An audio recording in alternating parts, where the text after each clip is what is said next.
What's up, guys? Aries here. Today we're going to be talking about The Division 2. One of our subs recently asked what my opinion was on it, and I figured even though I played it when it first came out, I would boot it back up a little over a year later and see what they've fixed and changed about it. Now, before we decide whether we're going to auto-save your wallet from this purchase, if you would please hit the sub button, ring the little bell, and hit the like button.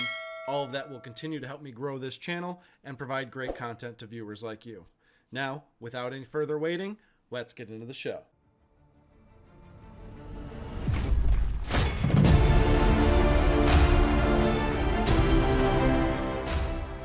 The Division 2 is a perfect example of how to absolutely improve on its predecessor. The first game in this series had a terrible campaign, a lot of nonsense side content, and nothing that ever truly really felt rewarding. There was progression, there was gear towards the end of it, and towards the very end of the life cycle of the original Division, only then did I feel like it was a full-fledged finished product. But to be fair, that is the case of a lot of looter shooter games, or games as a service as they call them now. Games like Anthem and Destiny 2, those games have improved with time, and in my opinion, games should ship day one as a full-fledged product with a vision and an end game in mind. The Division 2, on the other hand, is a breath of fresh air in most aspects.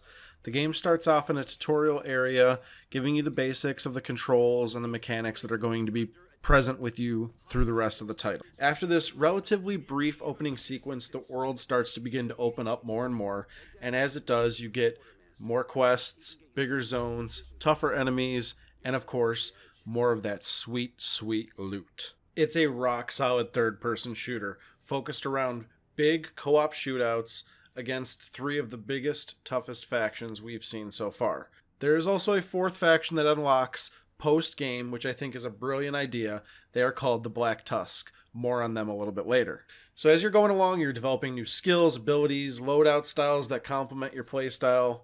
But honestly, in my opinion, it's the fact that you are constantly feeling like you are progressing further. With gear and upgrades, you constantly feel like you're getting more powerful as the time goes on, rather than just check marking off boxes, oh, I completed this task or that task. It really makes this open world and the progression therein feel rewarding to you as the player and to how you're restabilizing society. At the end of the day, it's not the most unheard of concept in the world. Basically, you're taking back control points, spawn points, enemy locations, towers, and points of interest that slowly help you regain control over Washington, D.C. That doesn't mean it's not rewarding. It doesn't mean it's not fun to do, especially with friends. And that's one point I want to hit on. If you have the opportunity to play this game with friends of yours, co-op partners, please do so. The game is so much more rewarding with a friend than running around the city by yourself. That was also true with the original game and games similar in the genre, again, like Destiny 2 as an example.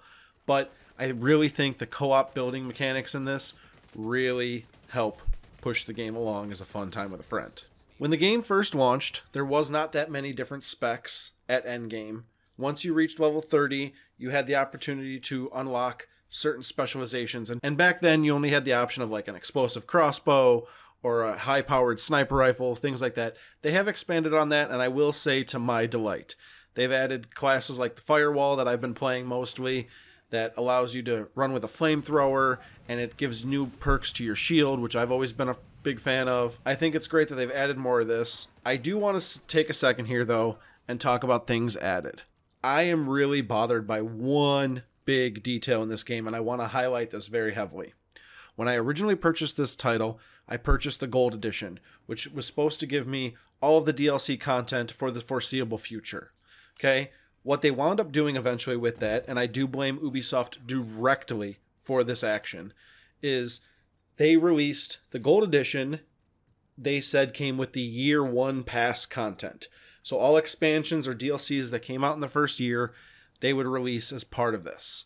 Well, I'm sad to inform that the most recent Warlords of New York expansion that was released came out exactly one day after the Gold Pass expired for everybody in the year one content. How extremely convenient and frustrating that is. I think it's terrible business practices, and they knew exactly what they were doing. Okay? They set it up so that you build a little bit of interest with the hype of this. You knew you had the gold edition, you'd go back to check it out, realize again you only have to pay $30 more just to play the latest content with your friends. I think it's disgusting, and I think business practices like this should be abolished. I gave you the additional money a year ago. The fact that I barely got anything for that, and I will show an example of what you get for the gold edition, I think that you barely got anything for that, and that they robbed you of the latest expansion is absolutely hideous. Okay, angry rant over. Now on to more of the positives.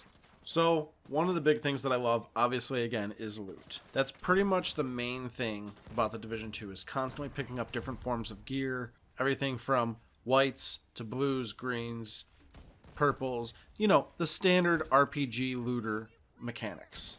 Okay? Some of the legendaries are pretty cool. They have some pretty nice, unique effects. I don't think this game has as many cool legendary effects, such as things like Destiny 2. However, Destiny 2 is all about space crazy magic, and, you know, this is grounded a little bit more in reality, so I think I can forgive it a little bit. Again, like I said in my Breakpoint review, stories are not the driving factor of why I play a lot of games of this specific genre. The Division 2 story is obviously trying to play it a little safe with some of the themes and the post-apocalyptic stuff going on. It is weird how much it resonates to what's currently happening in our society today in the year 2020. I mean, obviously, with everything going on with the COVID-19 virus, some of these things are ringing true, and it's an interesting play on to wonder what would happen if things got progressively worse, and to see the state of decay in society and human beings. But all that aside, the story doesn't mean much, and it basically ends up being a game about who's got the best guns, who's got the coolest looking gear, and what are the rarest drops you can find. That's pretty much the one thing, in my opinion, that's holding the Division 2 back. But with the story out of the way, and in my opinion, not one of the reasons that I play these particular games, I think the endgame is super important to discuss. So the endgame differs from the main campaign and the main story missions of the Division 2. A completely new faction actually opens up in the post-game called the Black Tusks.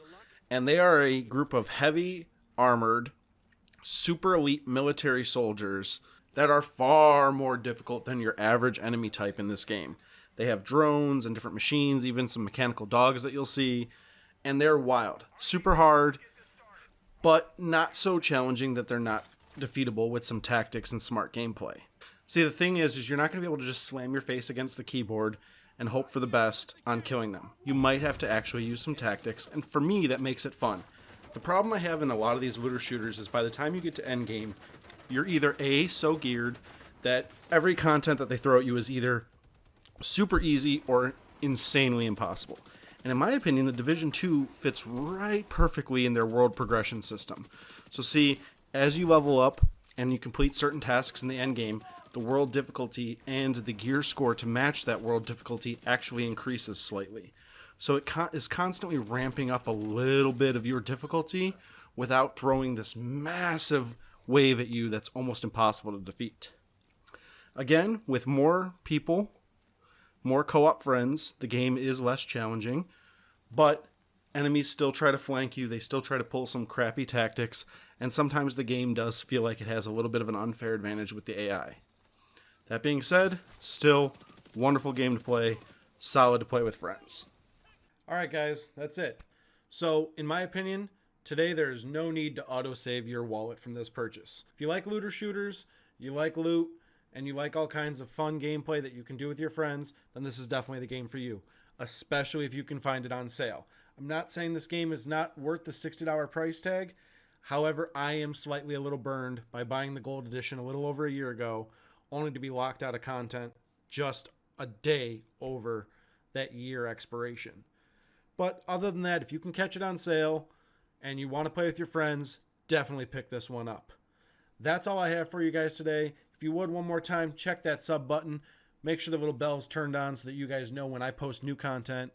And I will see you guys next time with Autosave Aries. Bye!